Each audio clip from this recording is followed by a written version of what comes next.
ನಾನು ಈಗ ರಾಜಸ್ಥಾನಲ್ಲಿ all India ನೀರಾವರಿ ಮಿನಿಸ್ಟರ್ಸ್ ಕಾನ್ಫರೆನ್ಸ್ ನಡೀತಾ ಇದೆ. ಸೊ ಪಾಟೀಲ್ ಅವರು ಎಲ್ಲ ರಾಜ್ಯದ ನೀರಾವರಿ ಮಂತ್ರಿಗಳನ್ನ ಸಭೆಯನ್ನ ಕರೆದಿದ್ದಾರೆ. ಸೊ ಅದಕ್ಕೆ ಹೋಗ್ತಾ ಇದ್ದೀನಿ. ಅಲ್ಲಿ ನಮ್ಮ ರಾಜ್ಯಕ್ಕೆ ನೀರಾವರಿ ವಿಚಾರದಲ್ಲಿ ಆಗ್ತಾ ಇರೋಂಥ ಅನ್ಯಾಯ, ಅದರ ಬಗ್ಗೆ ಪ್ರಸ್ತಾವನೆಯನ್ನ ಮಾಡ್ತಾ ಇದ್ದೇನೆ.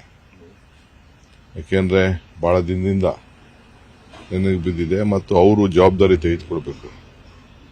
ಮೇಕೆದಾಟು ವಿಚಾರ ಇರ್ಬೋದು, ಮಾದಾಯಿ ವಿಚಾರ ಇರ್ಬೋದು, ಎಲ್ಲ ಯಾವುದೇ ವಿಚಾರಗಳು ಮತ್ತು ನಮಗೆ ಅಪ್ಪರ್ ಭದ್ರಾ ಪ್ರಾಜೆಕ್ಟ್ನಲ್ಲಿ ಏನು ನಮಗೆ ಹಣ ಸಿಕ್ಕಿಲ್ಲ.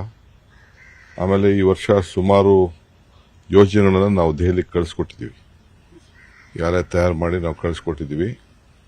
ಎಲ್ಲ ಡ್ಯಾಮ್ಗಳನ್ನು ನಾವು ಈ ತುಂಗಭದ್ರಾ ಹೆಚ್ಚು ಕಮ್ಮಿ ಆದಮೇಲೆ ಈ ರಾಜ್ಯದ ಎಲ್ಲ ಡ್ಯಾಮ್ಗಳನ್ನು ರಿಪೇರಿ ಮಾಡಲಿಕ್ಕೆ ನಾವು ಒಂದು ಪ್ರಸ್ತಾವನೆಯನ್ನು ರೆಡಿ ಮಾಡಿ ಈಗ ಕಳಿಸ್ಕೊಡ್ತಾ ಇದ್ದೀವಿ. ಜೊತೆಗೆ ಈಗಾಗಲೇ ನಾನು ನಮ್ಮ ಆಂಧ್ರ ಮುಖ್ಯಮಂತ್ರಿಗಳಿಗೆ ಕಾಗದ ಬರೆದಿದ್ದೇನೆ. ನಾನು ತೆಲಂಗಾಣ ಮುಖ್ಯಮಂತ್ರಿಗಳು ಮತ್ತು ನೀರಾವರಿ ಮಿನಿಸ್ಟರ್ಸ್ ಎಲ್ಲ ಬಂದು ತಮ್ಮನ್ನು ಭೇಟಿ ಮಾಡಬೇಕು. ನವಲೆ ವಿಚಾರದಲ್ಲಿ ಏನಲ್ಲೊಂದು 25ರಿಂದ 30 TMC ನೀರು ನಮಗೆ ಲಾಸ್ ಆಗ್ತಾ ಇದೆ. ಅದರ ಬಗ್ಗೆ ಒಂದು ಪ್ರತ್ಯೇಕವಾದಂಥ ಸಭೆ ಮಾಡಬೇಕು ಅಂತ ಹೇಳಿದ್ದೇನೆ. ಒಂದು ಆಲ್ಟರ್ನೇಟಿವ್ ಕೂಡ ಕೆಲವು ನಮ್ಮ ಆಫೀಸರ್ಸ್ ಸಜೆಸ್ಟ್ ಮಾಡಿದ್ದಾರೆ. ನವಲೆ ಅಣೆಕಟ್ಟು ಇದನ್ನು ಬ್ಯಾಲೆನ್ಸಿಂಗ್ ರಿಸರ್ವ್ ವಿಚಾರದಲ್ಲಿ. ಸೊ ಅದನ್ನು ಕೂಡ ಅಲ್ಲಿ ಮಂತ್ರಿಗಳ ಹತ್ರ ನಾನು ತೆಲಂಗಾಣ ಮತ್ತು ಆಂಧ್ರ ಇಬ್ಬರು ಮಂತ್ರಿಗಳ ಹತ್ರ ಕೂಡ ಅಲ್ಲಿ ಭೇಟಿ ಮಾಡಿ ಅಲ್ಲಿ ಕೂಡ ಪ್ರಸ್ತಾವನೆ ಮಾಡ್ತೀನಿ. ಅದಾದ್ಮೇಲೆ ಏನಾಯ್ತು ಅಂತ ನಾನು ತಿಳಿಸ್ತೀನಿ. ಅನ್ನಭಾಗ್ಯ ಮತ್ತು ಗೃಹಲಕ್ಷ್ಮಿ ಹಣ ಬಂದೇ ಇಲ್ಲ, ಖಜಾನೆ ಖಾಲಿಯಾಗಿದೆ ಪೂರ್ತಿ. ಅವೆಲ್ಲ ಸುಳ್ಳು. ಯಾವುದೇ ಆಗಲಿ ಕಲೆಕ್ಷನ್ ಆಗಬೇಕಾದ್ರೆ ಒಂದೇ ದಿನಕ್ಕೆ ಕಲೆಕ್ಷನ್ ಆಗಲ್ಲ. ಇಯರ್ ಎಂಡು ಎಲ್ಲ ಕಲೆಕ್ಷನ್ಸ್ ಎಲ್ಲ ಬರ್ತದೆ. ಸರ್ಕಾರಕ್ಕೆ ಹಣ ಬಂದಾಗ ಸರ್ಕಾರ ಹಣ ಬಿಡುಗಡೆ ಮಾಡ್ತದೆ.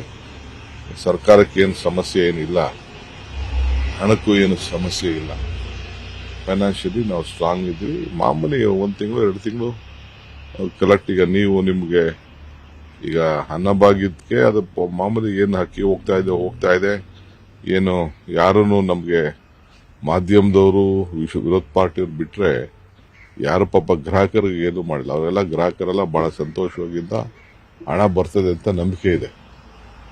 ಅರ್ಥ ಆಯ್ತಾ? ಎಲ್ಲರೂ ಕೂಡ ಕೊಟ್ಟಿದ್ವಿ. 2-3 ತಿಂಗಳು ರಿಲೀಸ್ ಆಗಬೇಕು. ಈ ತಿಂಗಳು ರಿಲೀಸ್ ಆಗ್ತದೆ. ಕನ್ನಡಿಗರ ನೆಚ್ಚಿನ ನ್ಯೂಸ್ 18 ಕನ್ನಡ ಈಗ ವಾಟ್ಸ್ಆಪ್ನಲ್ಲೂ ಲಭ್ಯ. ಕರ್ನಾಟಕ, ದೇಶ ವಿದೇಶಗಳ 360 ಡಿಗ್ರಿ ಸುದ್ದಿಯ ವಿವರಗಳನ್ನ ನಿಮ್ಮ ಕೈ ಬೆರಳುಗಳಲ್ಲೇ ಪಡಿಲಿಕ್ಕೆ ಈ QR ಕೋಡ್ ಅನ್ನ ಸ್ಕ್ಯಾನ್ ಮಾಡಿ ನಮ್ಮ ಚಾನಲ್ ಫಾಲೋ ಮಾಡಿ, ನೋಟಿಫಿಕೇಶನ್ ಆನ್ ಮಾಡಿ.